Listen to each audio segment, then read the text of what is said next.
Gonna start with the question. The first question is always the easiest. What's your name and what's your company? Hi, my name's Quinn Lawson, and my company is KWolaio, KWolaio.io.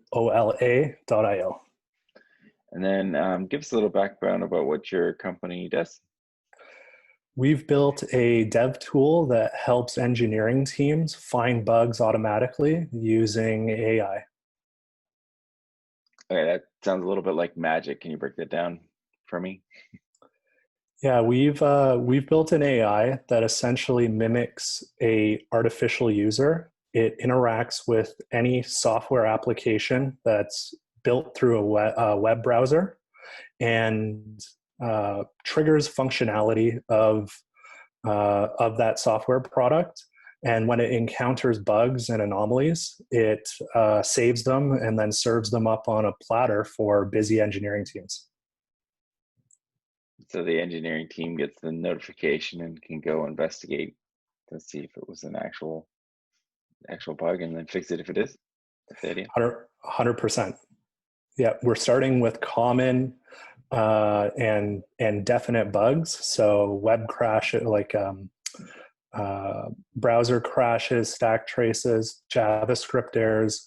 For people that are not technical, think of the dinosaur that runs across the screen if you have an Apple computer, and then we serve them up. We take a little screenshot of how the bug was produced, and then engineering teams can either run it continuously or periodically. Cool. And then tell me about when the organization was founded. How long has it been around? Me and my co-founder at our first conversation ended November last year. We met up week by week and kind of took this opportunity day by day. We ramped up to spending about half of our time on it until we incorporated in February. We launched an open source version of the Qual algorithm in March, and we just launched the SaaS paid version last Monday, actually.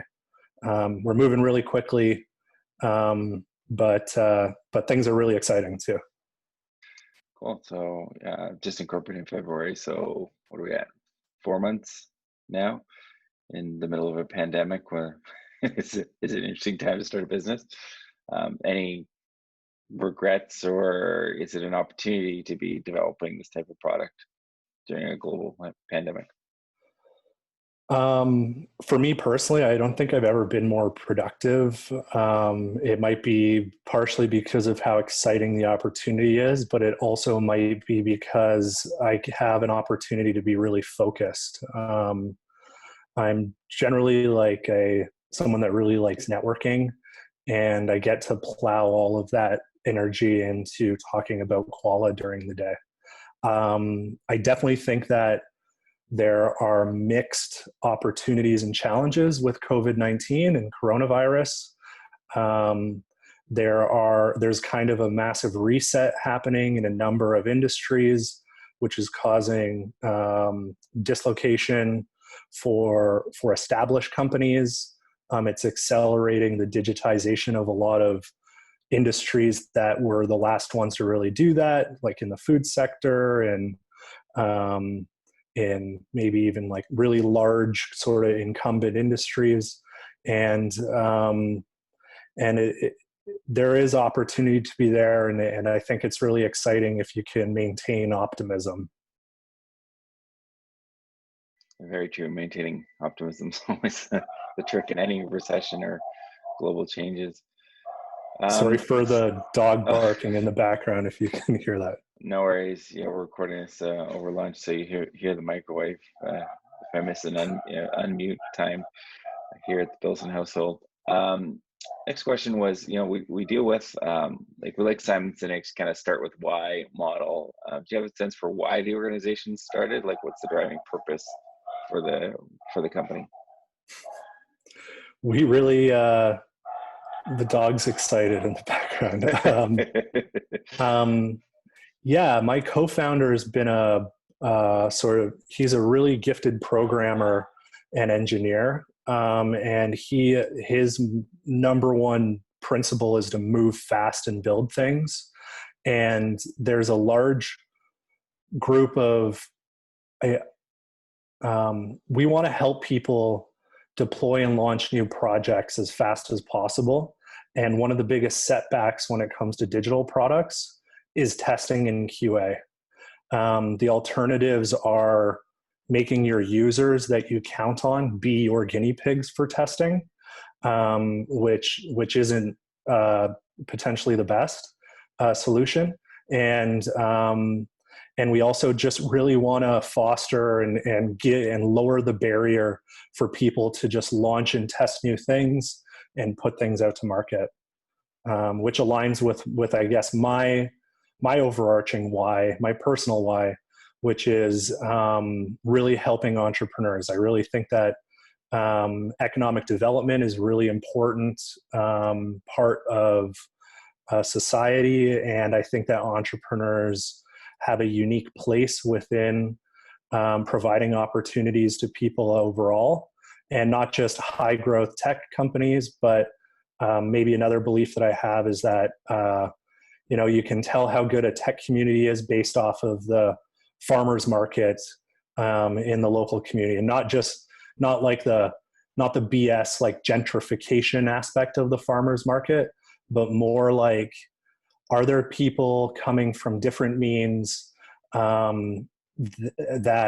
coming from different means within your community that are fostering and developing new ideas and feel optimistic within the community that they live in? It's great. I think aligned a little bit there. I think, when you're part of a strong community, it's where entrepreneurship flourishes, because you have to have the connections and the ability to get back up after getting knocked down. So sometimes the fritters at our local Western fair market are literally the fuel to get back up for me. Yeah, I think of Western Fair Market in the Old East Village as like a really important hub in London, Ontario, and I definitely go there. I usually live in Toronto, but through this coronavirus, I've been in London on my parents' farm just outside of Dorchester, and I go buy groceries whenever I'm in town once a month and do a big meal prep, and all of those businesses that have spun out of the Western Fair Market on Dundas are great indications, I think, of the opportunity in other parts of the London community, particularly the tech community, which we're both part of, I think. Yeah, well, I think we both are. I think that's fair. Yeah. I did also want to say too, going back a little bit, I think you said at some point it's not ideal to have your end users be the testing department. I qualify, you're being maybe polite. That's a really bad idea to have your end users be the test. It's not ideal. No, it's just that it's a plain bad idea. So having a good testing plan is important. What's your background? How did you talked a little bit about the technical co-founder and the engineering behind KWolaio, but what's your background? Yeah, I made a conscious decision after school about a decade ago to spend as much time with different organizations and different entrepreneurs as possible. I think I've kind of defined my career path as being a bit of a scout, I would say. If we're playing something like Dungeons and Dragons, I like going up ahead, like navigating a terrain, seeing what the defenses are, the weaknesses and the opportunities, and kind of jumping in head first, feet first, head first, whatever, sometimes head first. And so that's manifested in a few interesting ways. I've done some economic development projects with entrepreneur groups, running events in London, in Toronto, out west. And I've also worked with some really innovative entrepreneurs. I worked for a co-founder of the second largest cryptocurrency, Ethereum, and built a blockchain database of 3,000 projects and networked with many of them. I also worked with a consulting company that did really top-level strategic facilitation that came into the Toronto market from out west. And and help build out their co-working space and some of their biz dev activities. So I really like learning new things and leveraging meeting people and finding new ideas as the core thing that I Why'd you do. make the jump into starting your own company? It's always been a stretch goal for me, and it's always been something I've kind of danced around. And I think that about 6 months ago, right around the time of launching Koala, or a bit before that, I decided that 2020 was the start of a new decade, and it was time to burn the ships and jump right in. There's some really great mentors that I have that I follow on social media, and one of them comes to mind, which is Gary Vaynerchuk, which is embracing the process. And so something that I've embraced is,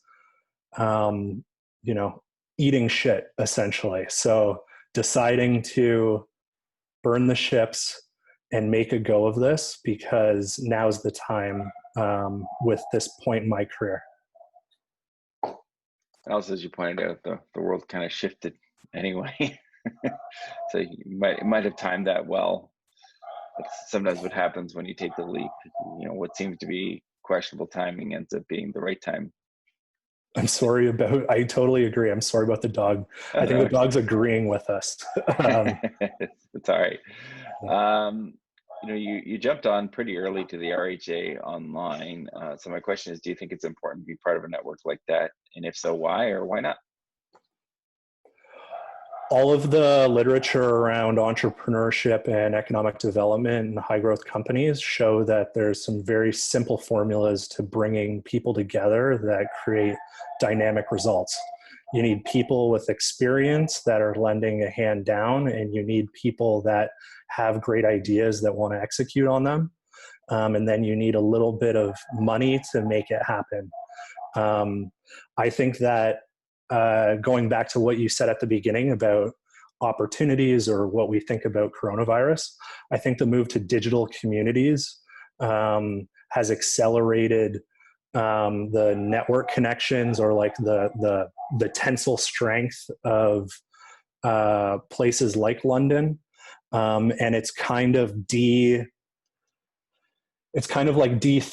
the benefits of urban centers that have garnered a lot of the attention around high growth communities.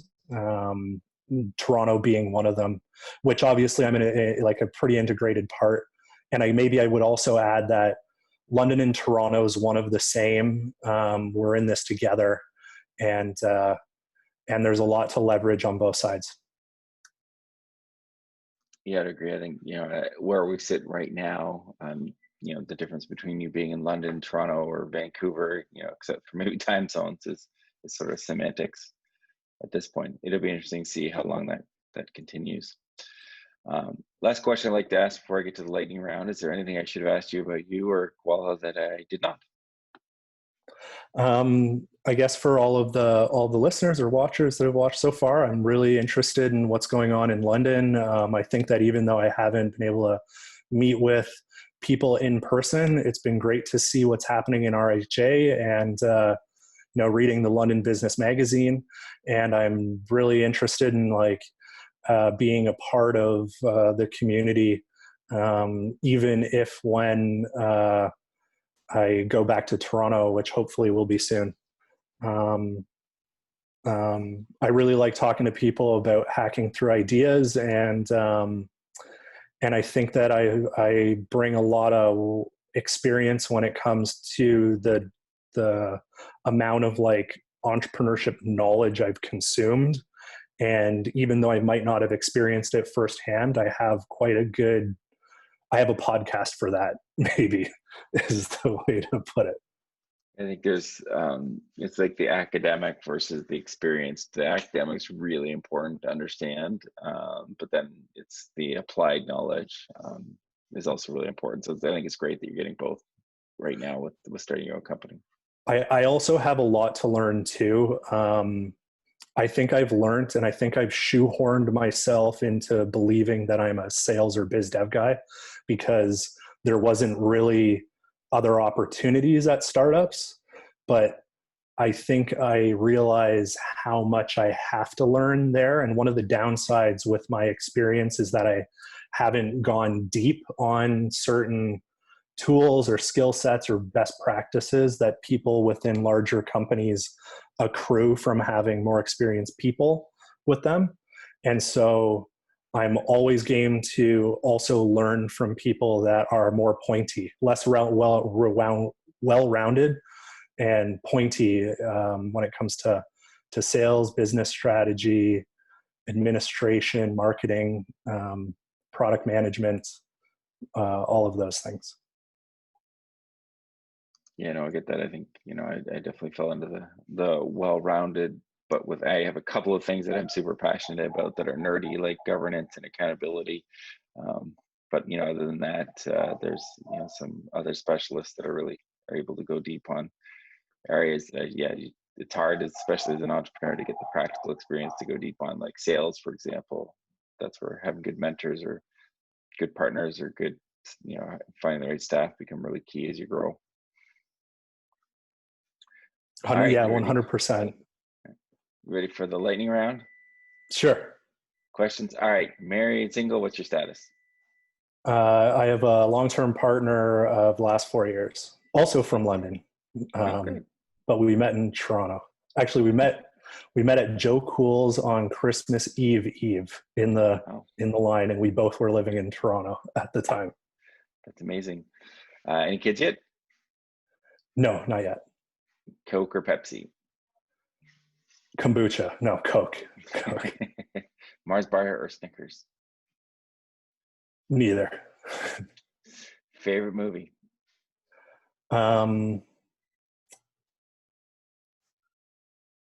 Good question. Surf Ninjas, or Midnight in Paris, or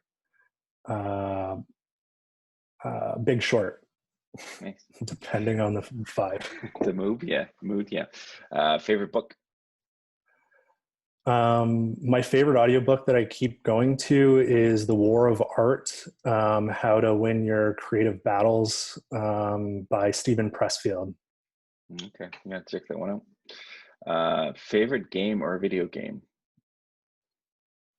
I've been playing Stardew Valley the last little bit. It's kind of like Harvest Moon meets Minecraft, where you build a farm and you harvest crops, and it's this giant open world, and pretty fun.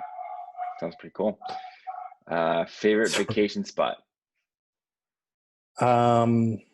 When you can go on vacation? I went to university with a friend from Barbados, and my goal is to be able to live there part of the year in the future, I would say. Sounds like a pretty amazing goal. Is Die Hard a Christmas movie? 100%. Nice. You're banished to an island and can take only one thing with you. Notice not people, thing. What is that one thing? Probably a bunch of art supplies. Nice. I'll pass the time away. All right. Thanks, Quinn, for joining us and helping us to learn more about Koala and what it does, and look forward to seeing you around on the network. Thanks a lot, David. This was great. Take care.